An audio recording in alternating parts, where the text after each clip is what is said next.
সুনামগঞ্জ শহরের পাশ দিয়ে বয়ে যাওয়া সুরমা নদীর পানি দিন দিন দূষিত হচ্ছে ময়লা আবর্জনায়। নদী তীরে গড়ে ওঠা বসতবাড়ি ও ব্যবসা প্রতিষ্ঠানের বর্জ্য প্রকাশ্যে ফেলা হচ্ছে নদীতে। ফলে উৎকট গন্ধ ছড়াচ্ছে নদী তীরবর্তী এলাকায়। নষ্ট হচ্ছে আবহাওয়া ও দূষিত হচ্ছে নদীর পানি।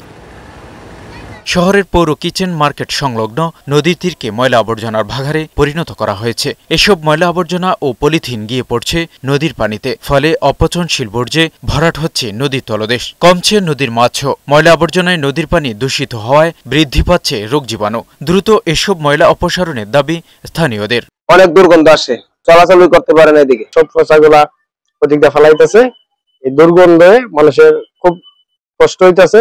নদীর ময়লা দ্রুত অপসারণে পৌর কর্তৃপক্ষের দৃষ্টি আকর্ষণ করলেন পরিবেশ আন্দোলনের এই নেতা। সাধারণ মানুষ কিন্তু নদীর পানির উপরে নির্ভরশীল। সুতরাং নদীর পানি যদি আমরা এইভাবে নষ্ট করে ফেলি তাহলে কিন্তু সাধারণ মানুষ ক্ষতিগ্রস্ত হবে, কষ্ট পাবে। দূষণ রোধে দ্রুত অভিযান পরিচালনা করা হবে বলে জানালেন পরিবেশ অধিদপ্তরের এই কর্মকর্তা। আমরা যথাযথ বাজার ব্যবসায়ী সমিতি এবং সকল জনসাধারণ নিকট লিফলেট বিতরণ এবং অভিযান পরিষ্কার পরিচ্ছন্নতা অভিযান শুরু করছি।